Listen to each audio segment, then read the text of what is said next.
ഇറാന്റെ പക്കൽ നിന്നും ഇറാന്റെ പ്രധാനപ്പെട്ട മാധ്യമങ്ങളിൽ നിന്നും ഒരു വാർത്ത പെട്ടെന്ന് പ്രചരിച്ചു. അതിലവർ പറഞ്ഞത് ഇന്നത്തെ ദിവസം ഇറാന് വളരെ പ്രധാനപ്പെട്ട ദിവസമാണ്. എത്രയും പെട്ടെന്ന് ഇറാൻ അവരുടെ സൈനിക ശക്തി കാണിക്കാൻ പോവുകയാണ്. ഈ സ്ട്രെയ്റ്റ് ഓഫ് ഹോർമസ് ഇപ്പോ അവരാണ് നിയന്ത്രിക്കുന്നത്. ഇത് ബന്ധപ്പെട്ട ചില അറിയിപ്പ് പുറത്തുവരാൻ പോകുന്നു എന്നുള്ള ഒരു ചെറിയ സൂചന നൽകുകയും വലിയൊരു പ്രഖ്യാപനത്തിന്റെ അടിത്തറയും ഇട്ടു. കാത്തിരുന്ന് കണ്ടതിനു ശേഷമാണ് യഥാർത്ഥത്തിൽ അവർ പറഞ്ഞതിനേക്കാൾ ഒരു വലിയ കാര്യം അവർ ചെയ്തു എന്ന് മനസ്സിലായത്. 5000-ലധികം മിസൈൽസ്. കേൾക്കാൻ തന്നെ ഒരു വലിയ സംഖ്യയാണല്ലേ. 5000-ലധികം മിസൈൽസ് ഒരു സ്ഥലത്ത് വച്ചിരുന്നാൽ എങ്ങനെയായിരിക്കും? അതും ഈ 5000 മിസൈൽസിൽ ആന്റിഷിപ്പ് മിസൈൽസ് ഉപയോഗിക്കാൻ സാധിക്കും, ബാലിസ്റ്റിക് മിസൈൽസ് ഉപയോഗിക്കാൻ സാധിക്കും, അതുപോലെ ഹൈപ്പർസോണിക് മിസൈൽസ് ആയും ഉപയോഗിക്കാൻ കഴിവുള്ള മിസൈൽസ് ആണ്. അതാണ് ഇപ്പോ ഇറാൻ ചെയ്തിരിക്കുന്നത്. ഈ സ്ട്രെയ്റ്റ് ഓഫ് ഹോർമസ് നിയന്ത്രിക്കുക മാത്രം അല്ല, അമേരിക്ക ഞങ്ങളെ ആക്രമിക്കുകയാണെങ്കിൽ ഈ 5000 മിസൈൽസ് മാത്രം അല്ല,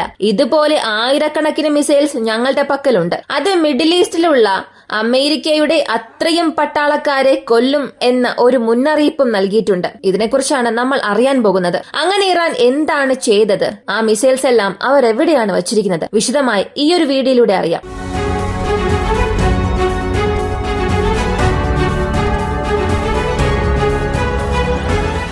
ഇറാന്റെ IRGC മിസൈൽ ഫോഴ്സ് ഇവർ ഇന്നലെ രാത്രി ഒരു വീഡിയോ പബ്ലിഷ് ചെയ്തു.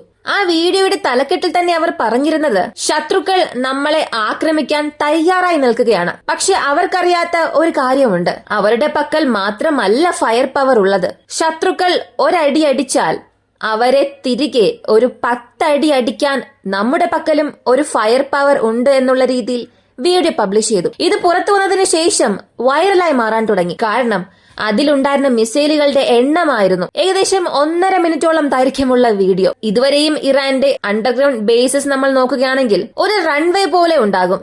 ചെറിയ ചെറിയ മിസൈൽസ് അവിടെയായി പാർഷ്യലി വെച്ചിട്ടുണ്ടാകും. എന്നാൽ ഇപ്പോൾ വന്നിരിക്കുന്ന വീഡിയോ അതിലും വ്യത്യസ്തമായിരുന്നു. ആ ഫൂട്ടേജിൽ കാണിച്ചത് വെച്ച് നോക്കിയാൽ ആയിരക്കണക്കിന് മിസൈൽസ് അവിടെ തയ്യാറാക്കി വെച്ചിട്ടുണ്ട്. ഞാനീ പറയുന്നത് മിസൈൽ സ്പേസ് പ്രത്യേകം വിഭജിച്ചു വച്ചതല്ല. ഡയറക്റ്റ് ട്രക്കിൽ മൗണ്ട് ചെയ്ത് പുറത്തേക്ക് കൊണ്ടുപോയി ലോഞ്ച് ചെയ്യുന്ന രീതിയിൽ എല്ലാം തയ്യാറാക്കി വെച്ചിട്ടുണ്ട്. ഇറാനെ സംബന്ധിച്ച് ക്വാഡ്, എമദൻ ഇങ്ങനെ പല വിധത്തിലുള്ള ബാലിസ്റ്റിക് മിസൈൽസ് ഉണ്ട്. അവയെല്ലാം ഈ ഒറ്റ വീഡിയോയിൽ തന്നെ കാണിച്ചിട്ടുണ്ട്. എന്തിന്? ഇൻക്ലൂഡിംഗ് ഫട്ട എന്ന മിസൈൽസും. അപ്പോൾ ഈ അണ്ടർഗ്രൗണ്ട് ബേസ് എവിടെയാണ് ഉള്ളത്, ഏത് സ്ഥലത്താണ് ഉള്ളത്, ഇത് സംബന്ധിക്കുന്ന യാതൊരു വിവരവും അവർ പുറത്തുവിട്ടില്ല.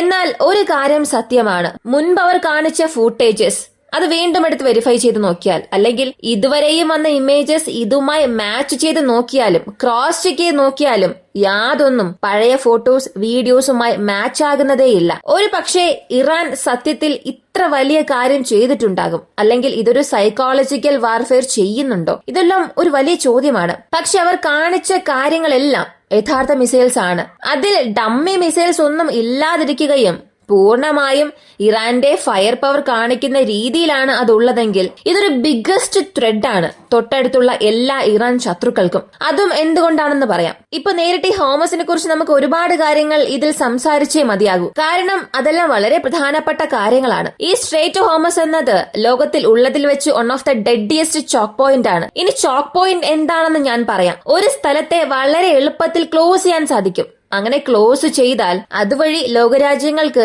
ഒരു സാമ്പത്തിക നഷ്ടമുണ്ടാക്കാൻ സാധിക്കും. അതാണ് ചോക്ക് പോയിന്റ്. ഈ സ്ട്രെയ്റ്റ് ഓഫ് ഹോർമസ് അങ്ങനെ ഒരു പ്രദേശത്താണ്. നേരിട്ട് അറബിക്കടലിൽ നിന്നും ഇറാന്റെ പ്രദേശം, സൗദി അറേബ്യ, ഒമൻ, UAE ഇങ്ങനെ ഈ രാജ്യങ്ങളുടെ എല്ലാം ബോർഡർ ഷെയർ ചെയ്തിട്ടുണ്ട്. നോർത്ത് ഈസ്റ്റേൺ സൈഡ് നോക്കിയാൽ ഇറാനാണ്. ഇനി അടുത്ത മറുവശത്ത് നോക്കിയാൽ യുണൈറ്റഡ് അറബ് എമിറേറ്റ്സ്, ഒമൻ, സൗദി ഇങ്ങനെ പല രാജ്യങ്ങളുടെ അതിർത്തി പങ്കിടുന്ന ഒരു പ്രദേശം. പക്ഷേ ഈ ഹോമസിനെ പ്രധാനമായും നിയന്ത്രിക്കുന്നത് ഇറാനാണ്. അതിനുള്ള പ്രധാനപ്പെട്ട കാരണം ഈ ക്ലോസസ്റ്റ് ചോക്ക് പോയിന്റ്. അതിന്റെ പരമാവധി അകലം തന്നെ 55 മുതൽ 60 കിലോമീറ്റർ ആണ്. ഈ ക്രിട്ടിക്കൽ പോയിന്റിൽ ഏകദേശം 55 അംഗീകൃത ദ്വീപ സമൂഹമുണ്ട്. ഈ 55 ദ്വീപ സമൂഹങ്ങളിൽ 30 ദ്വീപുകളുടെ നിയന്ത്രണം ഇറാന്റെ പക്കലാണുള്ളത്. അതിലും ഒരു ഹോംസ് ഐലാൻഡ് ഉണ്ട്. ഇത് യുണൈറ്റഡ് അറബ് എമിറേറ്റ്സിന്റെ അതിർത്തിയിൽ നിന്നും ചില കിലോമീറ്ററുകൾ മാറിയുള്ള പ്രദേശം. ഈ ഒരു സ്ഥലത്ത് ആന്റിഷിപ്പ് മിസൈൽസിനെ കൊണ്ടുവന്ന് ഇറാൻ നിർത്തിവെക്കാൻ തുടങ്ങിയിട്ടുണ്ട്. ഒരു വശത്ത് നോക്കിയാൽ അവരുടെ അണ്ടർഗ്രൗണ്ട് മിസൈൽ സ്റ്റോറേജ് എല്ലാം അവർ പുറത്തു കാണിക്കുന്നു. മറുവശത്ത് അവിടെയുള്ള മുഴുവൻ ദ്വീപുകളിലും അവർ വെപ്പണൈസ് ചെയ്യാൻ തുടങ്ങിയിട്ടുണ്ട്. ഇങ്ങനെ വെപ്പണൈസ് ചെയ്യുന്നത് കൊണ്ട് എന്താണ് പ്രശ്നം വരാൻ പോകുന്നത്? അല്ലെങ്കിൽ ഇതൊരു ഇതൊരു സൈക്കോളജിക്കൽ വാർഫെയർ ആണോ എന്ന് ചോദിക്കാം. ഈ മിസൈൽ പവർ മാത്രം അല്ല, കൂടുതൽ കുഴിബോംബുകൾ സ്ഥാപിച്ചിരിക്കുന്ന ഒരു രാജ്യമായി അല്ലെങ്കിൽ ഒരു പ്രദേശമായി ഈ സ്ട്രെയിറ്റ് ഓഫ് ഹോർമസ് മാറാൻ പോവുകയാണ്. എടുത്തു പറയുകയാണെങ്കിൽ റഷ്യ ഉക്രൈൻ യുദ്ധം നടന്നുകൊണ്ടിരിക്കുന്ന കരിങ്കടൽ പ്രദേശത്തിന് ശേഷം സ്ട്രെയിറ്റ് ഓഫ് ഹോർമസ് ആയിരിക്കും എത്രയും പെട്ടെന്ന് ഏറ്റവും കൂടുതൽ കുഴിബോംബുകളുള്ള ഒരു പ്രദേശമായി മാറാൻ പോകുന്നത്. ആയിരക്കണക്കിന് കുഴിബോംബുകൾ ഇറാൻ തയ്യാറാക്കി വെച്ചിട്ടുണ്ട്. ഒരുപക്ഷെ അമേരിക്ക നാളെ എന്തെങ്കിലും ഒരു പ്രശ്നം ചെയ്താൽ ഈ ഒരു സ്ഥലത്തെ അവർ അടയ്ക്കും. അങ്ങനെ അമേരിക്കയെ കൊണ്ട് ആ ഒരു പ്രദേശത്തെ ആക്സസ് ചെയ്യാനേ സാധിക്കില്ല. അമേരിക്കയുടെ 5th ഫ്ലീറ്റ്, നാവിയുടെ 5th ഫ്ലീറ്റ് ബഹ്റൈനെ ബേസ് ചെയ്താണുള്ളത്. അതിനെ ആക്സസ് ചെയ്യാൻ കഴിയാത്ത രീതിയിലുള്ള ഒരു നഷ്ടം ഇറാനെ കൊണ്ട് അമേരിക്കയ്ക്ക് നൽകാൻ സാധിക്കും. ഇതാണ് ഇറാന്റെ ശക്തമായ ഒരു വാദം. ഇതും ശരി തന്നെയാണ്. പക്ഷെ ഇത് ഇറാൻ ചെയ്യുകയാണെങ്കിൽ അതിന് അമേരിക്കയുടെ പ്രതികരണം വളരെ ഹെവി ആയിരിക്കും. പക്ഷേ പ്രാരംഭഘട്ടത്തിൽ അമേരിക്കയെ പാരലൈസ് ചെയ്യുന്ന രീതിയിൽ ഇറാൻ ഒരു ഇമ്പാക്ട് അവിടെ സൃഷ്ടിക്കാൻ സാധിക്കും. ആയിരക്കണക്കിന് കുഴിബോംബുകൾ അവിടെ ഉണ്ടെങ്കിൽ അതിന് ക്ലിയർ ചെയ്യാൻ തന്നെ അമേരിക്കയ്ക്ക് ഒരുപാട് സമയം എടുക്കും. ഇത്രയേറെ കുഴിബോംബുകളെ അവിടെ നിന്നും മാറ്റി അവിടെ അവരുടെ പ്രവർത്തനം കൊണ്ടുവരിക എന്നുള്ളത് ഒരു വലിയ വെല്ലുവിളി തന്നെയാണ്. ഇനി അമേരിക്കയുടെ പക്കലുള്ള കപ്പാസിറ്റി ഉപയോഗിച്ച് ഇറാന്റെ ഈ തന്ത്രപരമായ പദ്ധതി അവർ മുൻപേ അറിയുകയാണെങ്കിൽ തുടക്കത്തിൽ അമേരിക്കയ്ക്ക് ചില പാളിച്ചകൾ സംഭവിച്ചാൽ പോലും പിന്നീട് കൂടുതൽ തിരിച്ചടി അമേരിക്കയ്ക്ക് ഇറാൻ നൽകാൻ സാധിക്കും. പക്ഷെ ഇറാന് ഇവിടെയുള്ള ഒരു തന്ത്രപരമായ നേട്ടം എന്താണെന്ന് അറിയണ്ടേ? 1979 ഇസ്ലാമിക് വിപ്ലവത്തിനു ശേഷം അമേരിക്കയുടെ സാമ്പത്തിക ഉപരോധം ഇറാനെ ഒരുപാട് തളർത്തി. അങ്ങനെ തളർത്തിയാൽ പോലും അവരുടെ മിസൈൽ ഫോഴ്സസ്, അതായത് അവരിപ്പോ അവസാനമായി പുറത്തുവിട്ട വീഡിയോയിൽ കാണിച്ചിരിക്കുന്ന ആയിരക്കണക്കിന് മിസൈൽസ്, ഇത് കൂടാതെ പുറത്ത് അറിയാവുന്ന വാർത്തകൾ അനുസരിച്ച് നോക്കിയാൽ അവരുടെ പക്കൽ കുറഞ്ഞത് 5000 മുതൽ 9000 മിസൈൽസ് വരെയും ഉണ്ടായിരിക്കാനുള്ള ഒരു സാധ്യതയുണ്ട്. അപ്പോ അവരുടെ എല്ലാ മിസൈൽസും ഈ അണ്ടർഗ്രൗണ്ട് ബേസിലാണ് അവർ സൂക്ഷിച്ചിരിക്കുന്നത് എന്നാരും വിചാരിക്കണ്ട. അങ്ങനെ വിചാരിച്ചാലും കൺഫ്യൂഷൻ ആകണ്ട. ഇതുപോലെ കൂടുതൽ മിസൈൽസിന്റെ ശക്തി ഇറാൻ അവരുടെ അണ്ടർഗ്രൗണ്ടിൽ വെച്ചിരിക്കുന്നത് കൊണ്ട് അമേരിക്കയ്ക്കും ഇത് അത്ര എളുപ്പമായൊരു ടാസ്ക് ആയിരിക്കില്ല ഇറാനെ ആക്രമിക്കുക എന്നത്. എന്നാൽ അങ്ങനെ ആക്രമിക്കുകയാണെങ്കിലും ഇറാന്റെ അത്രയും മിസൈൽ മിഡിൽ ഈസ്റ്റിലുള്ള അമേരിക്കൻ ബേസസിലേക്ക് നിറഞ്ഞൊഴുകും. അപ്പോ അമേരിക്കയ്ക്ക് ഇതൊരു വലിയ പ്രശ്നം തന്നെയാണ്. സാരമായ നാശനഷ്ടം അല്ല, ഒരു വലിയ നാശനഷ്ടം തന്നെ ഇറാനെ കൊണ്ട് നൽകാൻ സാധിക്കും.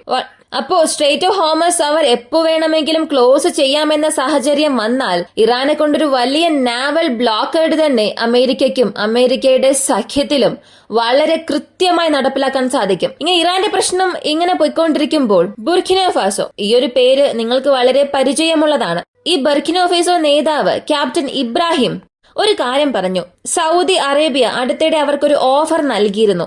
അവർക്ക് ആവശ്യമായ സഹായം നൽകും, 200-ലധികം മസൂദികൾ ഞങ്ങൾ പണിതു തരാം എന്ന ഒരു ഓഫർ കൊടുത്തിരുന്നു. പക്ഷെ ഇപ്പോ ഈ ക്യാപ്റ്റൻ ഇബ്രാഹിം പറഞ്ഞത് 200 മസൂദി ഞങ്ങൾക്ക് ആവശ്യം ഇല്ല, ഞങ്ങൾക്ക് ആവശ്യമായ വിദ്യാഭ്യാസം നൽകുക, ദയവായി ഞങ്ങൾക്ക് ആവശ്യമായ സഹായം നൽകണം. ഇതിനകം ഒരുപാട് പള്ളികൾ ഇവിടെ ഉണ്ട്, ജനങ്ങൾ അവിടെ പോയി പ്രാർത്ഥിക്കുന്നുമുണ്ട്. പക്ഷെ നിങ്ങളുടെ മതപരമായ നിക്ഷേപം ഇവിടെ ചെയ്യുന്നതിന് പകരം ഞങ്ങൾക്ക് ആവശ്യമായ യഥാർത്ഥ സഹായം നൽകുക, കൃഷിക്ക് ആവശ്യമായ വളങ്ങൾ നൽകുക, ഞങ്ങൾക്കൊരു വിപണി നൽകൂ എന്ന് സൗദി അറേബ്യയോട് ആവശ്യപ്പെട്ടു. ഇപ്പോ യാതൊരു ബന്ധവുമില്ലാതെ എന്തിന് ഈ ഒരു കണ്ടന്റിലേക്ക് വരുന്നു എന്ന് ചിലർക്ക് സംശയം വരാം. 2-3 ദിവസങ്ങൾക്ക് മുൻപേ ഈ ഒരു വാർത്ത വന്നിരുന്നു.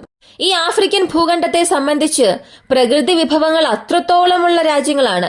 ലോകത്തിൽ തന്നെ കൂടുതൽ പ്രകൃതി വിഭവങ്ങളുള്ള രാജ്യമാണെങ്കിൽ അത് ആഫ്രിക്കൻ ഭൂഖണ്ഡത്തെ പറയാം. ഗോൾഡ്, ഡയമണ്ട്, ഫെർട്ടിൽ സോയിൽ, ഇങ്ങനെ ആഫ്രിക്കയിൽ ഉള്ളതുപോലെ, ആഫ്രിക്കൻ രാജ്യങ്ങളിൽ ഉള്ളതുപോലെ ഏതൊരു ലോകരാജ്യങ്ങളിലും കാണാൻ സാധിക്കില്ല. എന്നാൽ അവിടെയുള്ള ജനങ്ങൾ ഇപ്പോഴും വളരെ ക്ഷാമത്തിലും പട്ടിണിയിലുമാണ് ജീവിക്കുന്നത്. സത്യത്തിൽ ലോകരാജ്യങ്ങൾ അവരെ അങ്ങനെ ആക്കിയെടുത്തു എന്ന് പറയുന്നതാകും സത്യം. ആഫ്രിക്കയിലേക്ക് സഹായം ചെയ്യാൻ പോകുന്ന ഏതൊരു രാജ്യത്തെ എടുത്തു നോക്കിയാലും ഇവർ അവിടെ പോയി ചെയ്യുന്നത് അവർക്ക് ആവശ്യമായ കാര്യമാണ്. ഇപ്പോ ഒരു ക്രിസ്ത്യൻ സംബന്ധിക്കുന്ന രാജ്യമാണ് അവിടെ പോകുന്നതെങ്കിൽ അവരുടെ മതം അവിടെ പ്രചരിപ്പിക്കുകയാണ്, പള്ളി പണിയുന്നു, അവർക്ക് ആവശ്യമായ സഹായം ചെയ്യുന്നുണ്ട്. അതായത് ആ രാജ്യത്തുള്ള വിഭവങ്ങളെ തിരികെ ചൂഷണം ചെയ്യാനായി അതിനനുസരിച്ചുള്ള ചില സഹായങ്ങൾ ചെയ്യുന്നുണ്ട്. ഇനി മുസ്ലിം സംബന്ധിക്കുന്ന രാജ്യമാണ് അവിടെ പോകുന്നതെങ്കിൽ അവരുടെ മതം അവിടെ പ്രചരിപ്പിക്കുന്നതാണ് യഥാർത്ഥ ജോലിയായി നോക്കുന്നത്. ഇവിടെ ഞാൻ എല്ലാ മതങ്ങളെയും ചേർത്താണ് പറയുന്നത്, ആരെയും വേർതിരിച്ചല്ല പറയുന്നത്. പക്ഷെ ചോദിക്കുന്ന ചോദ്യം ശരിയാണ്. ഇപ്പോ ഞങ്ങളെ നിങ്ങൾ ശരിക്കും സഹായിക്കണം എന്നാഗ്രഹിക്കുകയാണ്, ശരിക്കും വളർത്തണം എന്നാഗ്രഹിക്കുകയാണെങ്കിൽ ഞങ്ങൾക്ക് ഭക്ഷണമൊന്നും വേണ്ട, ഭക്ഷണ വസ്തുക്കളും നൽകണ്ട, ഞങ്ങൾക്ക് കൃഷി ചെയ്യാൻ ആവശ്യമായ വസ്തുക്കൾ നൽകുക, ഞങ്ങൾക്ക് കലപ്പകൾ തരിക, അതിനാവശ്യമായ യന്ത്രങ്ങൾ നൽകുക, ഫെർട്ടിലൈസർ നൽകുക. ഇതാണ് അവർ ചോദിക്കുന്നത്. പക്ഷേ ഇതൊന്നും യാതൊരു രാജ്യവും ചെയ്യുന്നില്ല. അവരങ്ങനെ ചെയ്യുകയുമില്ല. കാരണം അവിടെയുള്ള ജനങ്ങൾ അവർക്ക് ആവശ്യമായ വസ്തുക്കളെല്ലാം കൃഷി ചെയ്ത് ഉണ്ടാക്കുകയാണ്. ലോക വിപണിയിലേക്ക് അത് പോവുകയാണെങ്കിൽ പിന്നെ ഇവരുടെ ജോലിയൊന്നും അവിടെ നടക്കില്ലല്ലോ. ഒരുപക്ഷെ ഞാൻ ഈ പറയുന്ന കാര്യങ്ങളിൽ നിങ്ങൾക്ക് എന്തെങ്കിലും അഭിപ്രായ വ്യത്യാസമുണ്ടെങ്കിൽ പറയാം. പറഞ്ഞ രീതി ഒരുപക്ഷെ എന്തെങ്കിലും തെറ്റായി തോന്നിയിട്ടുണ്ടാകാം നിങ്ങൾക്ക്. പക്ഷെ ഞാൻ പറയാൻ ഉദ്ദേശിച്ച കാര്യം നിങ്ങൾക്ക് മനസ്സിലായിട്ടുണ്ടാകും. അവസാനമായി ഉക്രൈനെ കുറിച്ച് ഒരു കാര്യം പറയണം. പലരും പറയുന്നത് റഷ്യയെ മാത്രം സപ്പോർട്ട് ചെയ്ത് സംസാരിക്കുന്നു, റഷ്യയെ കുറിച്ച് മാത്രം സംസാരിക്കുന്നു എന്നൊക്കെ. അങ്ങനെയല്ല. ഉക്രൈൻ എന്തെങ്കിലും വലിയ കാര്യം ചെയ്താൽ നമ്മൾ അതിനെക്കുറിച്ചും സംസാരിക്കുന്നുണ്ട്. അടുത്തിടെ 2 ദിവസത്തിന് മുൻപ് നഡിയ എന്നൊരു ഗ്രാമത്തെ അവർ പിടിച്ചെടുത്തിരുന്നു. അതൊരു ടോക്ക് ഓഫ് ദ ടൗൺ ആയി തന്നെ മാറി. വെസ്റ്റേൺ മീഡിയാസിൽ അതൊരു വലിയ ഹെഡ്ലൈൻ ആയി തന്നെ വന്നിരുന്നു. ഈസ്റ്റേൺ ഫ്രണ്ടിൽ ഉക്രൈൻ ഒരു പ്രദേശത്തെ റഷ്യൻ നിയന്ത്രണത്തിൽ നിന്നും എടുത്തു എന്നൊക്കെ. ആ സമയത്ത് നമ്മളത് സംസാരിച്ചില്ല. പിന്നീട് അതിനെക്കുറിച്ച് തിരയുമ്പോഴായിരുന്നു ആ ഒരു ഗ്രാമത്തെ പിടിച്ചെടുക്കുന്നതിന് പുറകിൽ എത്ര വലിയ ഗെയിം നടന്നു എന്നുള്ളത് മനസ്സിലായത്. ആ ഒരു ഗ്രാമം എത്രത്തോളം വലുത് എന്നാണ് നിങ്ങൾ ചിന്തിക്കുന്നത്. സാധാരണ ഒരു ഗ്രാമം എന്നൊക്കെ പറയുമ്പോൾ ഒരു 100 കുടുംബം, 500 കുടുംബം, അല്ലെങ്കിൽ 1000 കുടുംബം, എത്ര വേണമെങ്കിലും വയ്ക്കാം. ഇവിടെ നിങ്ങൾ ഈ ഒരു ഗ്രാമത്തിന്റെ പേര് ഗൂഗിളിൽ ഒന്ന് തിരഞ്ഞു നോക്കുക. ഞാനൊരു മാപ്പ് കാണിക്കാം. ഇതാണ് ഈ മുഴുവൻ ഗ്രാമം. ഇത് എത്രത്തോളം ചെറിയ പ്രദേശമാണെന്ന് നിങ്ങൾ തന്നെ ഒന്ന് ഊഹിച്ചു നോക്കുക. ഇത് എത്രത്തോളം ചെറുതാണ് എന്ന് എന്നെ കൊണ്ട് വിവരിക്കാനേ സാധിക്കുന്നില്ല. പക്ഷേ അതിനെ ഒരു ഗ്രാമമാണെന്ന് പറയുകയും അതിനെ പിടിച്ചെടുത്തു എന്ന് 2-3 ദിവസമായി ഈ ഒരു വാർത്ത തന്നെ പുറത്ത് പറഞ്ഞുകൊണ്ടിരിക്കുകയാണ്. അതും വളരെ എക്സാജുറേറ്റ് ചെയ്ത് പറയുന്നുണ്ട്. ഉക്രൈനെ സംബന്ധിച്ച് അവർ ഒരുപാട് കാര്യങ്ങൾ ചെയ്യുന്നുണ്ട്, ശരിയാണ്. പക്ഷേ അവർ ചെയ്യുന്ന കാര്യങ്ങളെക്കാൾ അവർക്കുണ്ടാകുന്ന നാശനഷ്ടങ്ങളും തിരിച്ചടികളും അധികമാണ്. പക്ഷെ ആ പ്രശ്നങ്ങൾ ആരും പുറത്ത് പറയുന്നില്ല. ഈ വെസ്റ്റേൺ മീഡിയാസ് ഈ ട്രംപ് അഡ്മിനിസ്ട്രേഷൻ വന്നതിന് ശേഷം ഒരല്പമെങ്കിലും മാറിയിട്ടുണ്ട്. ഉക്രൈനെ ഒരുപാട് പേർ എക്സ്പോസ് ചെയ്യാൻ തുടങ്ങിയിട്ടുണ്ട്. പക്ഷെ വീണ്ടും ഇതിങ്ങനെ തുടർന്നുകൊണ്ടിരിക്കുകയാണെങ്കിൽ എല്ലാവരും ചേർന്ന് സെലൻസ്കിയെ തന്നെ പുറത്താക്കും. അവിടെയുള്ള സർക്കാർ എത്രയും പെട്ടെന്ന് അട്ടിമറിക്കപ്പെടുകയും മറ്റൊരു സർക്കാർ അവിടെ വരികയും ചെയ്യും. ഒരുപക്ഷെ അങ്ങനെ വന്നതിന് ശേഷമായിരിക്കും റഷ്യ ഉക്രൈൻ യുദ്ധം അവസാനിക്കാനുള്ള ഒരു സാധ്യതയെങ്കിലും ഉണ്ടാവുകയുള്ളൂ. ഇതിൽ കൂടുതലൊന്നും ഇല്ല. എപ്പോഴത്തെയും പോലെ അവിടെ ബാറ്റിൽ സംഭവിച്ചുകൊണ്ടിരിക്കുകയാണ്. എത്രയും പെട്ടെന്ന് ഒരു സീസ് ഫയർ പൂർണ്ണമായും വരുമെന്നും പറയുന്നു. പക്ഷേ എപ്പോ വരും? ഇതാര് ഇംപ്ലിമെന്റ് ചെയ്യും? ഈ സീസ് ഫയർ വയലേഷൻ ഇനി ചെയ്യുകയാണെങ്കിൽ അതിന് ആര് ഉത്തരവാദിത്വം ഏറ്റെടുക്കും? ഇതിനെക്കുറിച്ചൊന്നും യാതൊരു വിവരവും അറിയില്ല. പക്ഷെ വീണ്ടും ഉക്രൈൻ ഇതുപോലെ റഷ്യ ആക്രമിക്കുകയാണെങ്കിൽ, റഷ്യയുടെ ഏഞ്ചൽ എയർബേസിലൊക്കെ ചെയ്തതുപോലെ ഒരു അറ്റാക്ക് നടത്തുകയാണെങ്കിൽ തീർച്ചയായും ഈ റീആമിംഗ് പ്രക്രിയയിലൂടെ റഷ്യ ഉക്രൈന് ഒരു വലിയ തിരിച്ചടി തന്നെ നൽകും. അത് തന്നെ സംഭവിക്കുകയും ചെയ്യും. ഈ ഒരു വീഡിയോ കുറിച്ചുള്ള നിങ്ങളുടെ അഭിപ്രായം കമന്റിൽ പറയുക. ഇങ്ങനെയുള്ള വീഡിയോസ് താല്പര്യമുള്ളവരാണ് നിങ്ങളെങ്കിൽ ഇപ്പോൾ തന്നെ നമ്മുടെ ചാനൽ സബ്സ്ക്രൈബ് ചെയ്യുക. മറ്റൊരു വീഡിയോയുമായി വീണ്ടും കാണാം.